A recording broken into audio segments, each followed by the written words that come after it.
Lake George Battlefield Moments, a production of Lake George Battlefield Park Alliance, preserving our area's incredible history. Here's the president of Lake George Battlefield Park Alliance, John DiNuzzo. Welcome to Lake George Battlefield Moments. This is John DiNuzzo, Lake George Battlefield Park Alliance Board of Trustees, joined today by Bruce Venter. Bruce is our resident historian. As many of you know, he's the author of several books and articles on 18th century history and even 19th century history, as well as the proprietor of the premier history touring company in America, America's History, LLC. Bruce, we're celebrating the end of the fourth season of the Visitor Center at Lake George Battlefield Park. You feel good about that in terms of what we accomplished, correct? Oh, I feel very good about it. I think we've added a lot to what we originally thought was going to be in there, and it's just continued to grow in terms of our exhibits and also our attendance and just becoming a great magnet for the battlefield. I agree 100%. And, as we conclude this season, although we have a lot coming up programmatically over the winter, but we conclude the season at the Battlefield Park, we're looking eagerly to 2026. In addition to the series of Knox events on December the 12th of this year, we've got a lot happening in the park and for the Visitor Center next year, starting with the reinterment on May the 22nd of the 44 soldiers and other people who died at the smallpox hospital of the Continental Army at Lake George in 1776. Inside the Visitor Center itself, though, we have some terrific plans, and we're eager to premiere them at the right time. One of the things is cannonballs that you helped to procure or to borrow on behalf of the Alliance. What do we have coming on that front? Yeah, this was like a multi-year project for me because I was getting my hair cut one day in Queensbury, and my barber, Mary Lee, happened to mention that she had cannonballs and that somebody was pestering her to sell them to her. And I said, well, gee, we're doing this visitor center, and the cannonballs might be appropriate to be displayed there.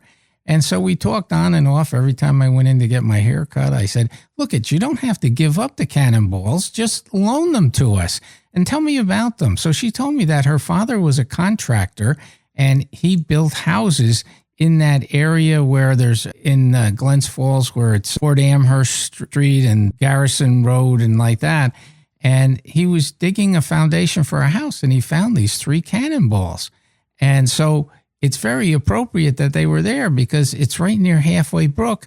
And we all know from articles that we've read in the Fort George Post that Halfway Brook was the area where they built Fort Amherst, and an additional stockade area that they used too during the French and Indian War, and then into the Revolution that still became a place where troops would cross Halfway Brook. And so the provenance of the cannonballs was really very, very strong. And so I asked her, I said, do you think we could display them? And she said, yes. And I said, well, all right, we'll have an agreement. You loan them for us for a long term, and we will get a case. And she gave us the cannonballs this year. We've ordered the case, and the case is coming soon. And so in our next season of 2026, we will have the cannonballs on display for people to look at. And it's great. And in addition, in that case will be a cannonball that Margie Mannix had that she wasn't sure where it came from, but she wanted that to be in there too. So we'll have 4 cannonballs associated with this area of Lake George that people can come and look at. That's terrific. We get questions a lot of times in the visitor center about the mortar bomb that's there and other, artifacts that we do have, but we don't have any cannonballs up to this point. So that'll be a real genuine addition, and they're dimpled and all that, so you can see that it's the real deal. It wasn't a bowling ball that someone put some, No, it's the real thing. I'm convinced it's the real thing. We even had Eric Schnitzer look at them to verify everything. Yeah. One other thing that's forthcoming, again, you've been very instrumental in, we have already for I think the 3rd season now, we've had a diorama that used to be displayed at the Adirondack Experience. It's a beautiful diorama that really illustrates Abercrombie's great flotilla of 17,000 troops going down the lake, headed to defeat at Ticonderoga. I think you and Russ Bellico were the strongest advocates for creating a diorama of the Battle of Lake George, which is our signature event, really, at Lake George Battlefield Park. Can you tell us about that? Sure. It's another great idea, is to have another diorama in the visitor center because, when I was younger, I loved those dioramas, and everybody my age will talk about how they love dioramas. And, kids are into all this technology now. What about something that's more, visual? And so I wear a lot of hats. I'm also on the board of the Fort Plain Museum and Historical Park. And I ran into this fella named Stephen Kyer. He had done a diorama for the Fort Plain Museum on the Battle of Clocks Field, which was in 1780 when Sir John Johnson came and created the campaign that was known as the burning of the valleys, Scary Valley and the Mohawk Valley. And I was very impressed with what Steve had done. And he's a gamer. He does the war games with these little characters, these little figurines. And so I said to him, maybe we could do something at the visitor center. So he came down, he looked at it. We had a committee together to talk to him about it, what our ideas were. And now that's underway. We've ordered the case for that. He has the figures that he's collected. He is going to come once the case is there. He'll put the figures in the case, and we will have a representation of the second phase of the Battle of Lake George, where General Johnson is defending the south part of the lake with his army, and the French are attacking. And so Steve is going to get wagons that are going to be turned over, and he's going to have various types of logs and trees that are going to be form the barricade that Johnson used. It's going to be great. He's got French troops he's going to put in there that were attacking Johnson. It's terrific. People are really going to enjoy this next diorama that we add to the visitor center. I've seen his creation at the Fort Plain Museum, and it is very lifelike. I mean, and to scale, obviously, but it's very realistic. And he's so enthusiastic about what he does. And he's amazing. And he's fast. Yeah. I mean, how long has he been? It hasn't been that long he's been working on it. I mean, maybe a month or two. Yeah. So that's what amazed me. But I've seen his work. And as you said, I mean, his enthusiasm is contagious. So certainly, I think by the time we open the visitor center again next May, that should be a very new, prominent part of it. And anyone who's out there listening to us today, they're going to want to come and see it. Even if you've been at the visitor center before, you're going to want to come. You're going to see the cannonballs. You want to see the diorama. And we might even have some other things. Speaking of which, we are hoping and we feel confident that we will have funding for this. But another edition in place next year will be, I think, just another breakthrough for us.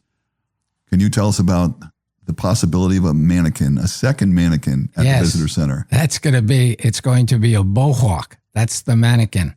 And people have visited the visitor center, know that we have the soldier there, the Continental soldier, representing one of the soldiers that may have died of smallpox, 1st Pennsylvania Battalion.